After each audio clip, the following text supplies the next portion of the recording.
Last time on Perle, we took you along as we sailed the beautiful Spanish north coast. Sailing the Iberian Peninsula meant that we had entered into orca territory. A bit too real now. And as it all got a bit too close, we gave you an insight into our preparations and precautions in regards to the orcas. We don't want to harm these beautiful creatures. We just want them to stay clear of our boat. For weeks, there were daily reports on attacks. VHF, that they were hit twice by orcas. We are returning to port, as is the French boat that is behind. And the crew on the French boat just happened to be our new friends. We ended up bodyboating for a month, and together we explored the beautiful coastline of Portugal. And Portugal is where we're going to take you this time. And actually, all the way to Gibraltar. Starting up in the beautiful town of Porto.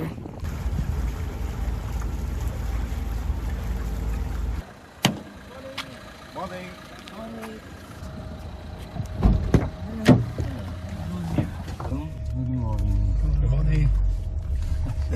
Somewhere here. In the old town. In the old town.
French buddy boat behind us.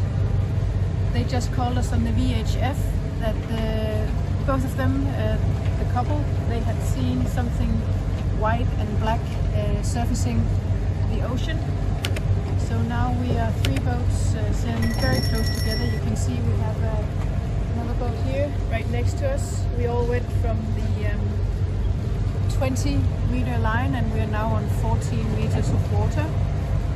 And everybody is on edge. It's very uncomfortable.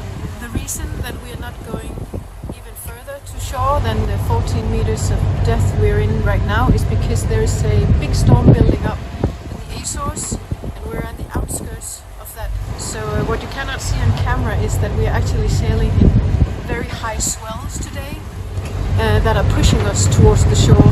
So we have to keep a safe distance from the shore and trying to keep a safe distance from potential orcas as well.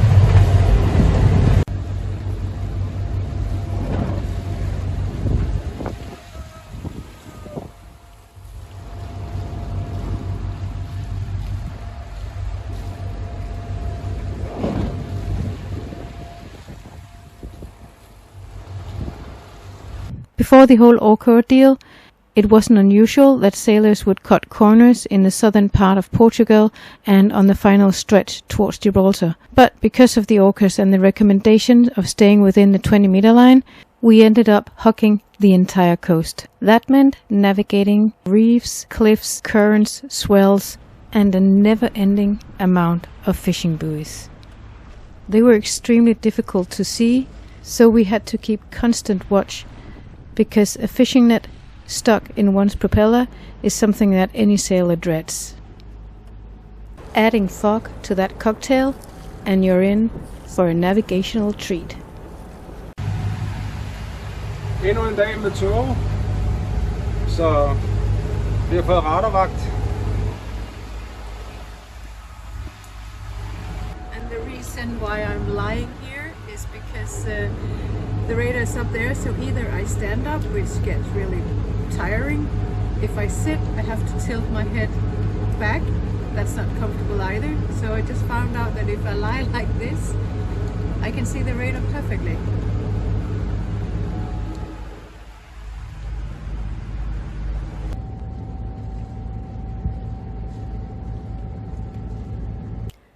And on a fine foggy day, we made it to Nazare, home of the biggest waves in the world, and is as such a paradise for surfers worldwide.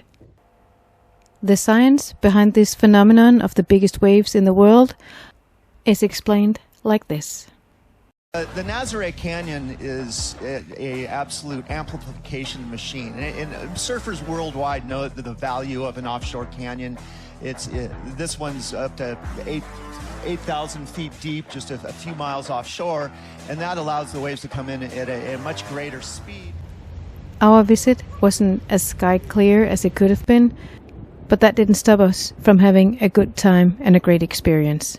And the legend of a supernatural being felt even more powerful on the backdrop of a beautiful mist.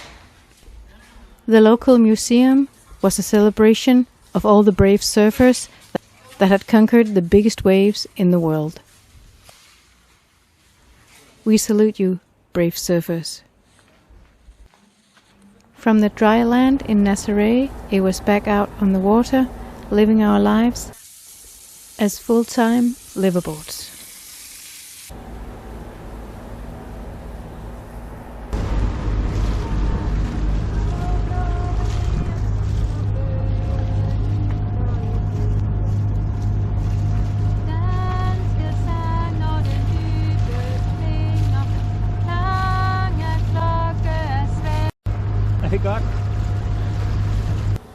Yeah, well, it's hard not to get inspired when you get to sail through such beautiful scenery.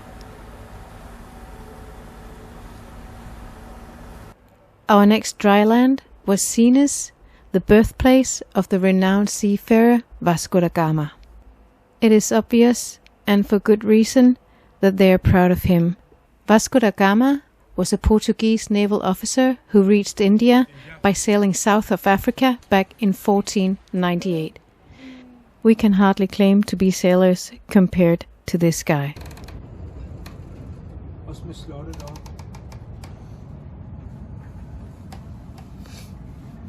Are you enjoying the beautiful sunset? Fantastic. Does it feel better to change the oil in a beautiful sunset than in any other conditions? Det eneste, der føles rigtigt, det er at spare penge, hver gang jeg selv gør det.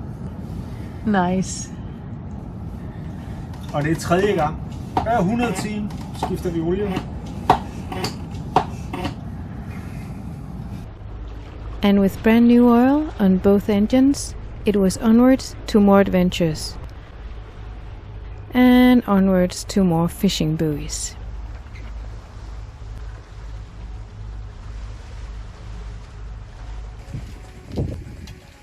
And on a slightly more uplifting note, we happened to make a stop in the area of an award-winning gin distillery.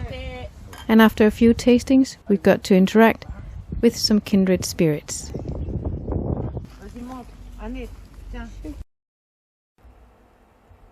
And then it was time to turn yet another corner, and for the first time in a long time, sailing east.